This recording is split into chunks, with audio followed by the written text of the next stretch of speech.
Last week I did a post. A woman, and a Muslim woman, sent me some information where she was talking about what these misogynistic Muslim men are doing to distort their religion to prey upon women. So I do want to talk more about what she had provided me, but I'm going to use this story, this current story of what Afghan women are going through because of the Taliban. So before this one, now women can't even pray around other women. But before, it was that men can't hear the voices of women. So now they can't even pray or talk loudly around other women. That's where the Taliban is. I'm going to do a little bit of this article, and then I'm going to segue into what the Muslim Woman Insider has sent me. So this says Afghan women are forbidden from praying loudly or reciting the Quran in front of other women, according to a Taliban government minister. It's the latest restriction on women following morality laws that ban them from raising their voices and baring their faces outside the home. They are already excluded from education after the sixth grade, many public spaces, and most jobs. Nobody from the Vice and Virtue Ministry was immediately available Wednesday to clarify the officials' remarks or confirm if the prohibition would also become part of the morality laws. During an event in eastern Logar province on Sunday, Vice and Virtue Minister Khalid Hanafi said it is prohibited for a grown woman to cite Quranic verses or perform recitations in front of another grown woman. Even chants of Takbir, Allah Akbar are not permitted. He said that uttering similar expressions like Subhana Allah, another word central to the Islamic faith, was also not allowed. A woman was not permitted to perform the call to prayer, he told the gathering, so there is certainly no permission for singing. Audio of Hanifi's remarks was shared on the ministry's social media platforms, but was later deleted. The ministry said Tuesday that a nationwide awareness program about the laws is underway, involving ministry officials at provincial and district levels. Organizing such programs will contribute to shaping public perception and increasing awareness of divine rulings, the ministry added. Afghan provinces are already barring the media from showing images of living things, another controversial and widely criticized feature of the morality laws. The Taliban set up the Ministry for the Propagation of Virtue and the Prevention of Vice after seizing power in 2021. Since then, the ministry has enforced decrees issued by the Taliban leadership that have a disproportionate impact on women and girls, like dress codes, segregated education and employment, and having a male guardian when they travel. Women and girls are basically being erased from life in Afghanistan. Now I want to shift to what my insider has sent me. She says, first main topic, low-life Taliban tries to unlawfully ban women's voices and faces, further proving that the Taliban isn't Muslim.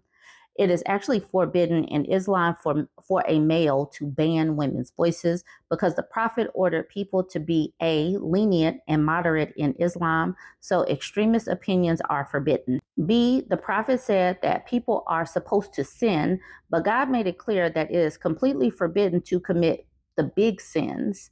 C, the Prophet said that suspicions or assumptions are the biggest types of lies, so the Taliban doesn't have a right to assume that people will make big sins if people simply talked. D, it is fitna. Islam mentions fitna in many verses in the Quran, and it is an injustice, and God cursed the people who commit injustices, and cursed people don't receive God's mercy.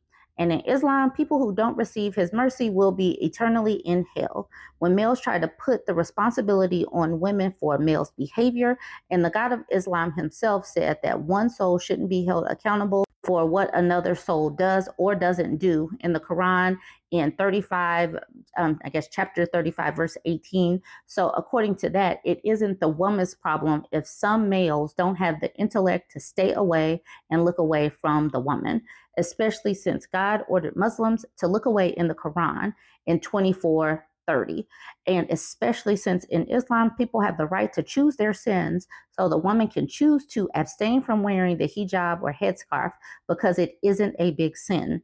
And males don't have the right to demand or ask her to wear a hijab because the males fail to look away and stay away. And actually, the male that failed to look away showed how emotional and lacking in manhood he is since he fails to look away. So he isn't suitable for marriage. So any woman and any girl would reject a male that failed to do something as easy as looking away. I'm only mentioning this point because I know Muslim males want to assume that they are suitable for marriage. In some of the document that I skipped over, she was talking about men need to marry women that have committed the same level of sin or crime as they have to basically be evenly yoked. But I do want to get back to this part right here where she says, back to the topic of voices and faces.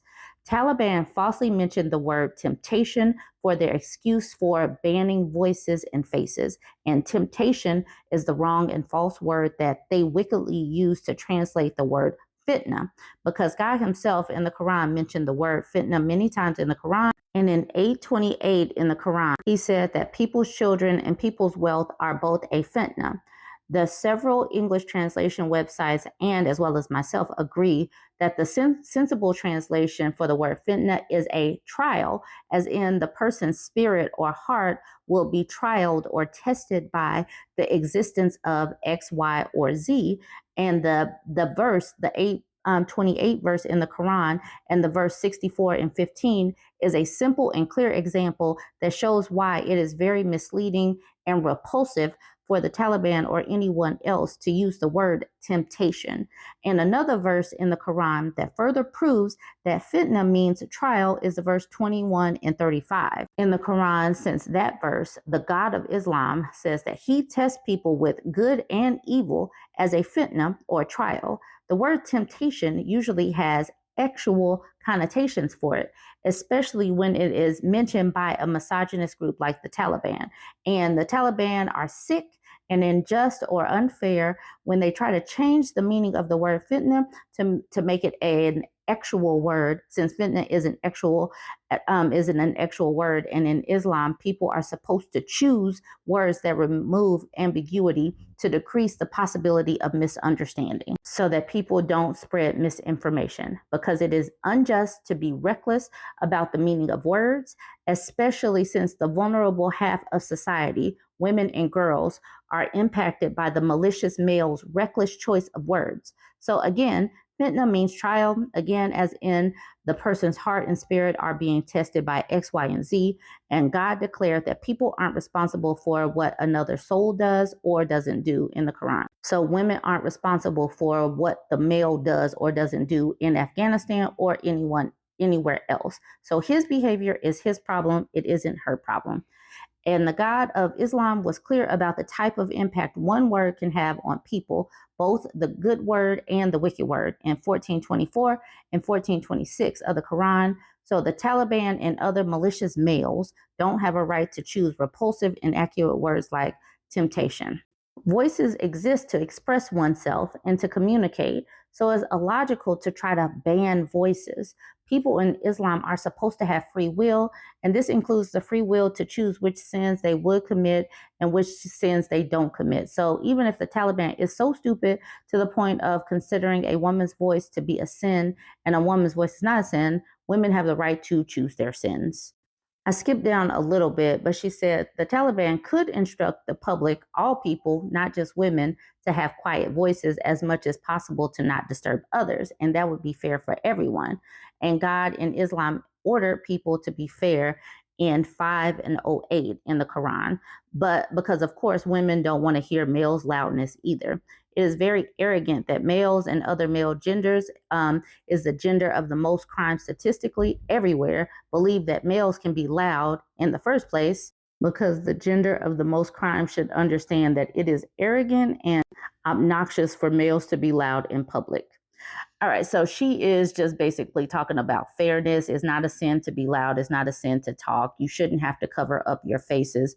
And even if it was a sin, women have the right to sin if they want to. But it sounds like the morality police is taking away women's choices. And I don't know what that is based on, but she is saying it is not based on anything in the Quran. Hopefully the global community can do something for these women to where they're not just simply continuing to be erased because they were born female. Join the conversation, share this with somebody, make sure to like, comment, and share.